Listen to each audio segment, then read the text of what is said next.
What's up guys, Agent here again with another build video, and today we're going to be going over the Sorcerer Healer. So the Sorcerer Healer still kind of is pretty much where it has been, at least compared to other classes in the game right now, as a healing spec. Pretty decent, not going to be the best in the world, but still has some pretty good sort of group utilities in its overall toolkit that do kind of lend itself to being a fairly decent healer spec.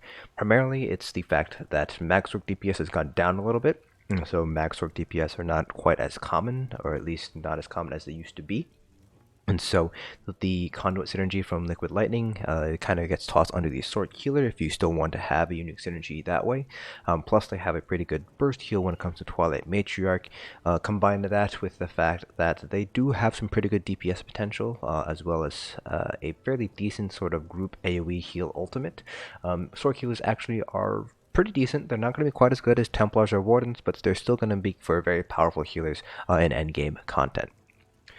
So just like the rest of our build videos, we're going over gear, skills, attributes, everything you need to know to recreate this build yourself. Now, as a support role, as a healer, you'll need to have a lot of different sets on hand to kind of fit the situation that you're going to be healing in, regardless of whether that's a different trial, a different strategy, or just a different healer might be running with you that day.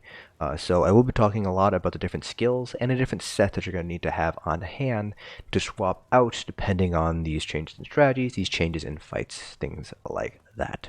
And then because we are a support role, we will not be talking about any sort of parses. Instead, we'll be talking about how the Sword Healer plays a little bit differently, how it plays differently from a Templar or Warden healer, as well as the general philosophy behind healing.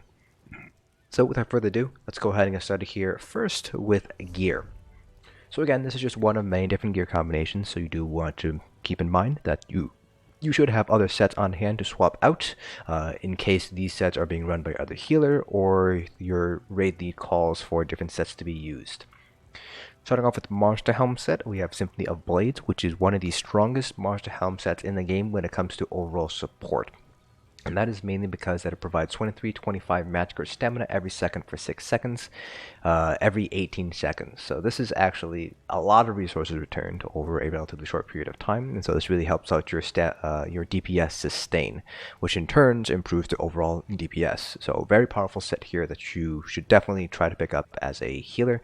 This does come from Depths of Maltar, so you will need to have access to the Raststone DLC in order to farm for this set. Other Monster Helm sets that I would recommend picking up, starting from the top and working our way down.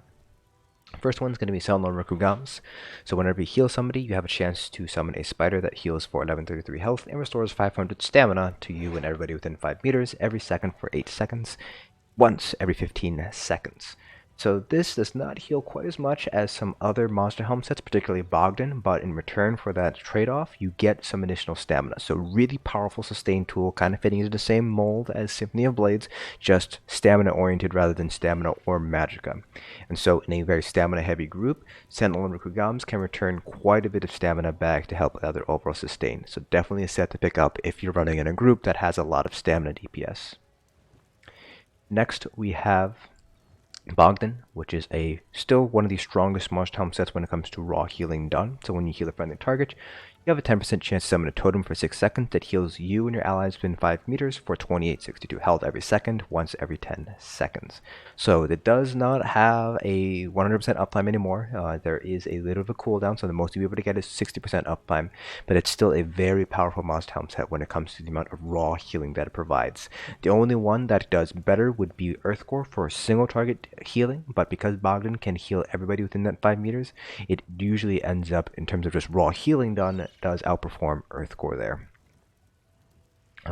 But those are pretty much the only kind of sets that I would run. There might be a few sets that you might want to situationally pick up, for example Lord Warden, but those are going to be very few and far between, so I wouldn't normally recommend farming for other Monster Helm sets unless your raid lead asks for it. Moving on to our sets, our first set's going to be Perfected Olorime, which comes from the Cloudrest trial in Somerset. This is one of the 2 sources of Major Courage in the game. The other source is the set Spell Power Cure. Spell Power Cure does have a fair amount of weaknesses, a lot of drawbacks, one can say, which Olorime does not have. Olorime does have its own sort of challenges in terms of usage, but overall it is a easier set to run than Spell Power Cure, with far more effectiveness, and so Olorime has largely kind of replaced Spell Power Cure as the major source for major courage here. So the perfected version just adds the additional max magicka bonus on the 5-piece. The other unique 5-piece bonus still remains exactly the same and unchanged between the perfect and non-perfect version.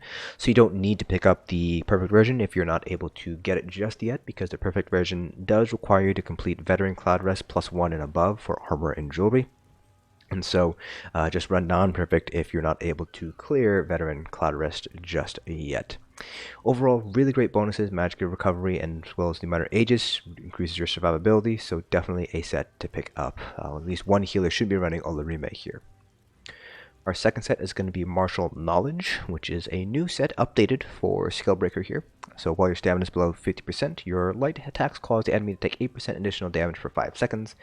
This effect can occur once every 8 seconds, effectively giving you 5% additional damage taken debuff if you're able to proc this on cooldown.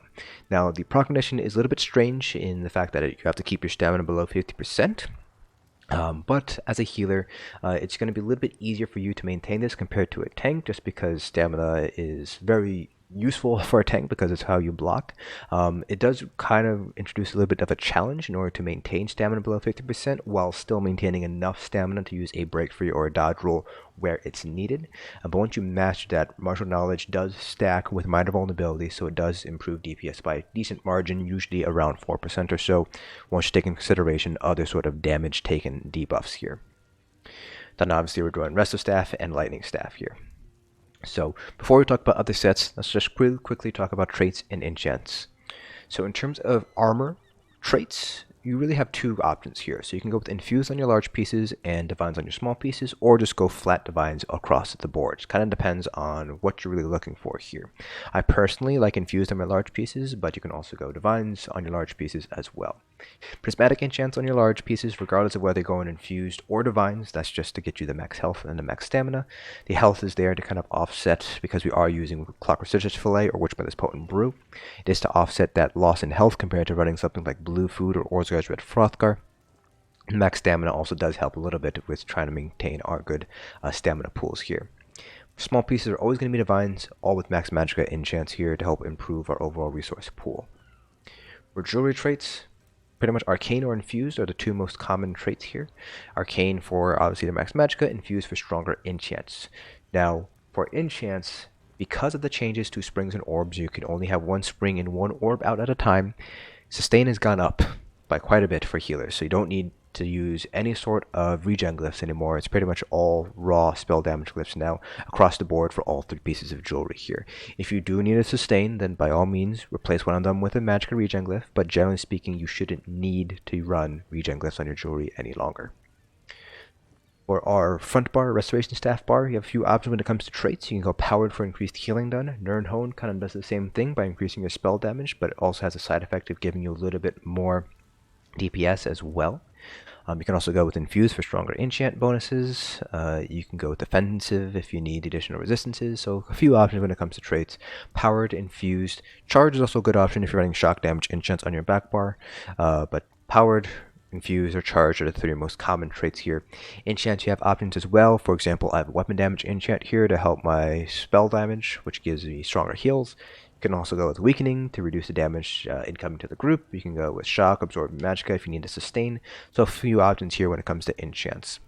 Your Lightning Staff back bar is always going to be Infused. There's really no reason to run any other trait here, and your enchant's going to vary depending on your raid lead and what kind of enchant you want the supports to run. So for example, I have a Crusher enchant, but you might want to run a Shock enchant instead in order to get concussed to help off-balance uptime. So kind of play it depending on what your raid lead wants from you and your back bar. In terms of other sets that you're going to want to have on hand, going over dungeon sets first. Starting from the top and working our way down. First one's going to be Sanctuary, which is going to be situationally useful. And so it increases healing received by 12% for up to 12 people within 10 meters of you. So kind of limiting already with a 10-meter radius, but the healing received bonus really isn't all that great. And part of it is because it's very easy to overheal in this game. You have a lot of heal over time abilities going as well, so you always have heals going on here. And so the healing received is not going to be that great. It just basically makes you overheal more. There are going to be situations where it's going to be useful. Like I use hard mode, for example, for the ice prisons, if you need to progress through that. Or Cloud Rest hard mode and execute. Always nice to have the additional healing received to combat Baneful Mark. So a few situations where Sanctuary is useful, but generally speaking, it's not a particularly useful set as a kind of generic healing set. Then we have Worm Raiment, which is great for magicka DPS oriented groups here. It reduces the cost of magic abilities by 4% for up to 12 people within 28 meters of you. And so, again, if you have a lot of magic DPS, really great set here. Otherwise, if you have stamina DPS, obviously Worm's Raiment is not going to be quite as strong. So don't really need Worm in stamina heavy groups. Next, skipped over it, going to be Jorvuld's Guidance here, which increases the duration of major and minor buffs and damage shields you apply to yourself and allies by 40%. Durations, not strength, so your damage shields will still be whatever strength they are currently at. This is mainly used to increase the duration of the major force buff from Warhorn, which gives you overall a little bit higher DPS. So that's the main reason why you use Jorvuld's Guidance. It also has a lot of magicka regen, so if ever you need to sustain, Jorvuld is a pretty good set to run there. And those are pretty much it for the standard healer sets here. There are not really that many overland sets outside of Martial Knowledge that I would recommend picking up as a healer. Even Necropotence on a Sorc healer is not going to be that great because it's more selfish oriented, and as a support role you're going to want to be shooting for sets that provide more group sort of group utility. So Necropotence, while it does give you a lot of magicka, not really all that important on a healer. And then for trial sets, there are a handful of trial sets that I do want to mention here. First one is going to be, where is it? Infallible Mage, which also known as Infallible Aether here, which comes from any of the Craglorn trials. Just applies minor vulnerability with your fully charged heavy attacks. So with your Lightning Staff, you do need to do a fully charged heavy attack to get it to proc, but with your Restoration Staff bar, you don't need to use a fully charged heavy attack. You can just start the channel and you'll be able to apply minor vulnerability. They did sort of quasi-fix that bug here with Infallible Mage here. The most consistent source of minor vulnerability here outside of like a Nightblade using Ambush or something like that. Then we have Eye of Navitas, which is not particularly great for the group. It's more useful for you, mainly because it does require somebody to activate the synergy, which gives you and the ally who activated it 12% cost reduction for 3 seconds, once every 6 seconds. Now, Sorcs do have a unique synergy, so it is possible to get a little bit better uptime on this, but generally speaking, it is not going to be able to beat out Worm or Hercines when it comes to average cost reduction for your allies. For you, it's a lot of cost reduction because whenever somebody activates your synergy, you get the 12% cost reduction. But it is only 50% uptime, so you'd only get on average 6% cost reduction. So even then, maybe not really worth running there. But as I said, I did want to mention here in case people want to run it. One last set here before I forget about it is going to be Mending, also known as Healing Mage. Pretty decent for progression guilds. It reduces weapon damage of all enemies within 10 meters of you by 430 for 3 seconds when you use an area of effect heal ability, which is basically most healing abilities in the game, if not all of them. And it does say weapon damage, but it does reduce pretty much all damage from bosses. It's really good for progression, but they seem to be shifting, at the very least, Za seems to be shifting more towards oblivion damage or environmental damage, in which case Healing Mage does not help against that. So a good example of this would be some things like Baneful Mark doesn't really get affected by Healing Mage. I do not believe the orbs in Cloud Rest get affected by Healing Mage, so getting a little bit less useful in the newer content, but still pretty decent to have on hand just in case for the additional damage reduction. Moving on to the unique ability altering sets here. So these are restoration staves that you can wear on the front bar here for their special effects. They all affect specific abilities. Starting here first with the Master's Restoration Staff. This gives stamina back when the initial heal of Grand Healing, otherwise known as Illustrious Healing Springs. It's a lot of stamina. It used to be 258, but it was buffed to 740 in Scalebreaker. So really great for stamina-oriented groups here in order to get some initial sustain. With a lot of global cooldowns kind of just open and available, you can just spam Healing Springs if you'd like to get some additional stamina out to your group. So definitely a good set to have on hand here if you want to run it. The next ones are going to be the Blackrose Prison Staff, which affects Healing Ward. The perfect version gets the magicka recovery, the non-perfect version does not. The perfect drops from Veteran Blackrose Prison, the non-perfect drops from normal. So Steadfast Ward applies Mage Vitality to target for 3 seconds. Situationally useful, really good in places like Cloud Rest to combat Baneful Mark, or the Kestis hard mode to combat with the Ice Prisons. But beyond that, not particularly great here, again, because overhealing as a healer is pretty easy to do, and Mage Vitality just sort of increases that even further. Next we have the Asylum Staff, which is not quite as useful now that Sustain has pretty much gone up for healers here. So whenever you cast Blessing of Protection, the cost of your magic and stamina healing abilities are reduced by 30% for 3 seconds. The perfect version drops it by 30, the non-perfect version drops it by 27, so not that big of a difference here. So again, back in elsewhere and earlier patches, you'd have to spam orbs, which made Asylum Staff really useful for sustain. But in this patch, you only need to shoot out 1 orb at a time, and so it's not going to be quite as useful in terms of the sustain that you're going to be getting out of it. Finally, the Maelstrom Restoration Staff, which is probably the weakest out of all of them. This comes from Maelstrom Arena, obviously, on Vet. Can't get it on Normal. So when you critically heal through Generation, you restore 800 magicka. So again, much like the Asylum Restoration Staff, sustain-oriented, but not really that great, because you don't need to sustain, generally speaking, as a healer. Even though regeneration was buffed to affect 3 people with a radiating regeneration, still not all that great. If it restored magicka to people who were affected by regeneration, it'd be stronger, but because it is you, not very strong here for use on a healer. Next, going over our character sheet, I am a Breton. Bretons are going to be considered one of the better races when it comes to healing here, mainly because of their racial passives. So you get 2000 max magicka, 100 magicka regen, and 7% cost reduction to all magic abilities, making your resource sustain issues pretty much non-existent as a Breton. It's very difficult to run out of magicka as a Breton healer here. Other potential races you could run include High Elves and Dark Elves if you want to do some DPS on the side. They both get 258 spell damage. High Elves get 2000 max magicka. Dark Elves get 875 max magicka. You can also go with Argonians as well as a raw just healing done to get 8% additional healing done.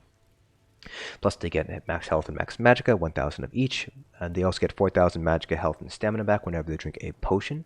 So that helps out your overall sustain here. By drinking a single spell power potion, you'd get back a little over 10,000 max magicka. So pretty strong sustain tool there. In terms of attributes, all of our points are going to max magicka here. So as a Sorc, we do get some additional max health when we have our pet out, which we should have. We will, typically speaking, have our Twilight Matriarch out for the burst heal. So we do get a little bit of max health here. We're running Blackrose Fillet, which gives some max health, plus we have prismatic enchants that give us some more max health, and so we don't really need to put any points into health here to get to a good health threshold. So you can see here we're sitting at about 18.7k max health here, before Ebon, before toughness, so really decent kind of place to be sitting at in terms of max health.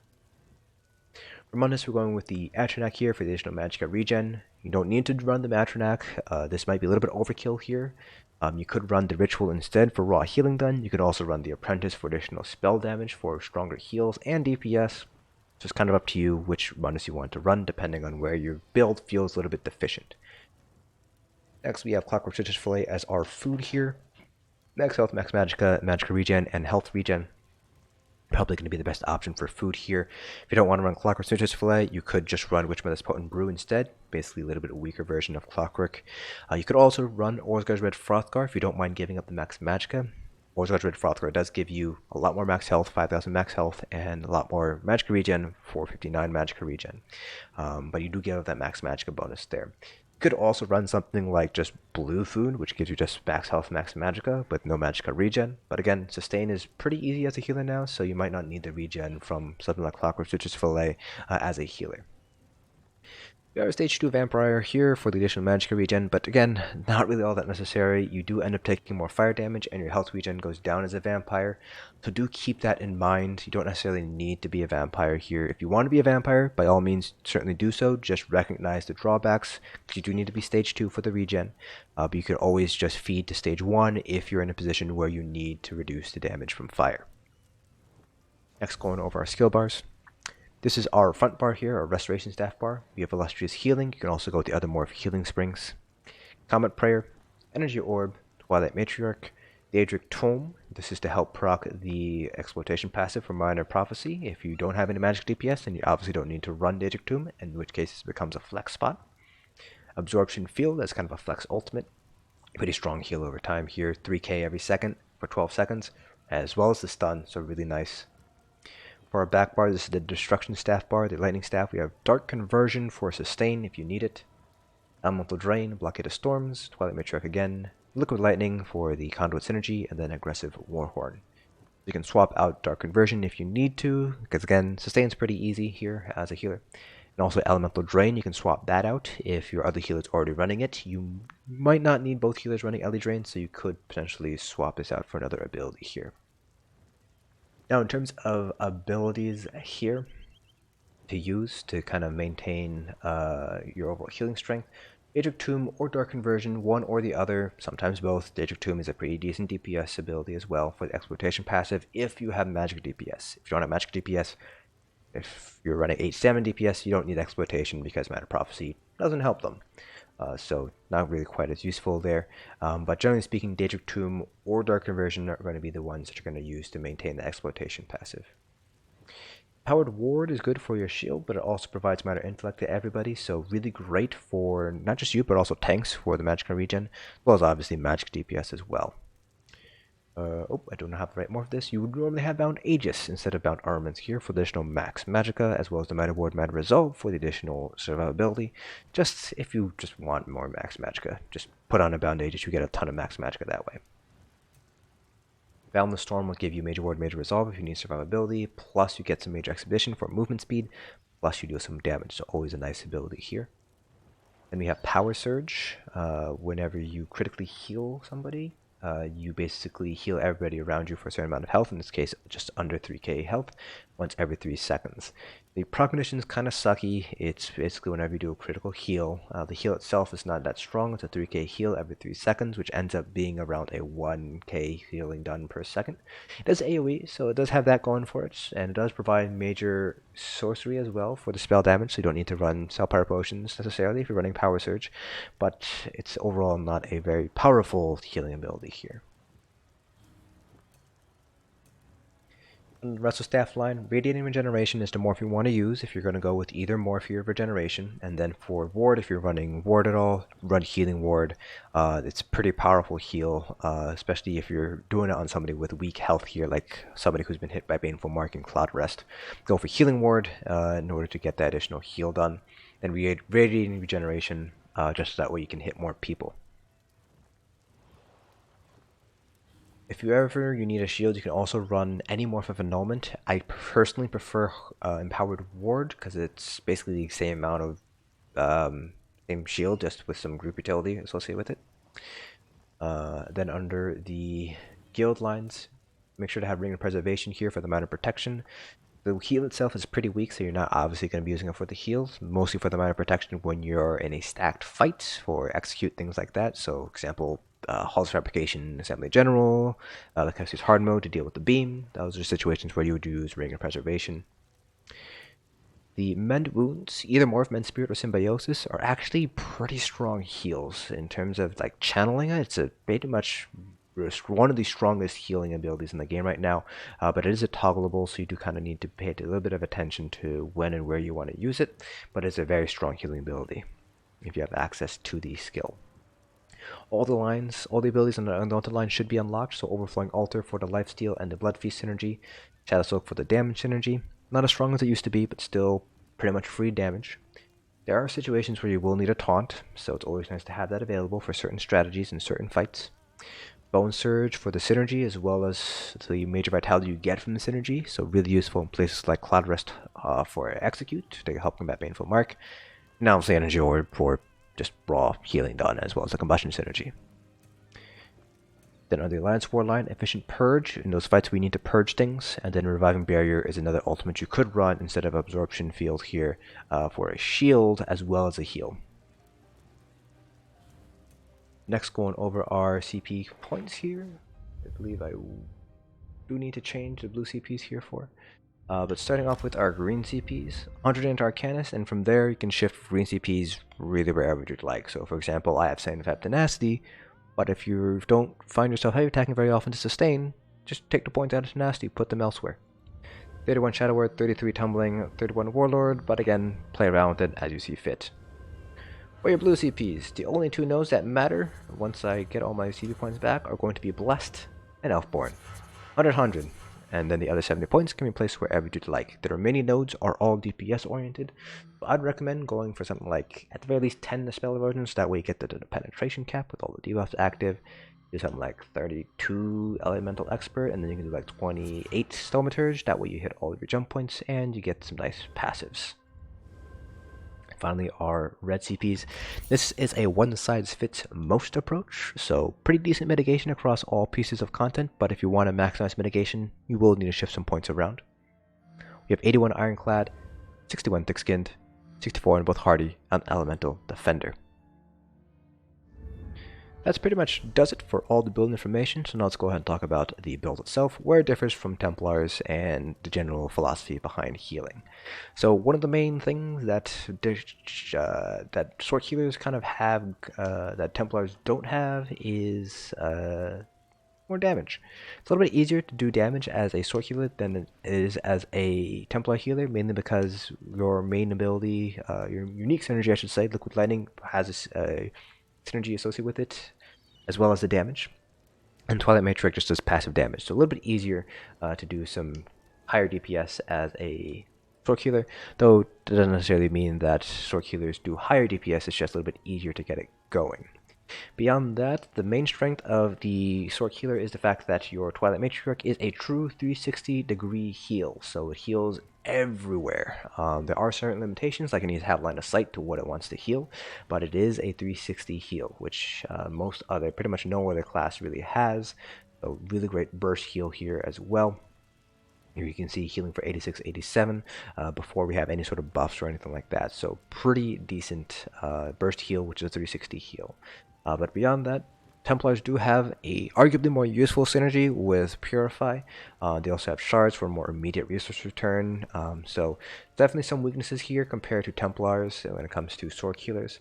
But again, Sword Healers are pretty decent healers in the game, especially in the end game environment. You're still able to clear all content on a Sword Healer. In terms of healing, in ESO, healing is actually pretty easy in terms of just raw, I'm healing hit points healing. It's, like I mentioned several times in the video, it's actually very easy to overheal in this game.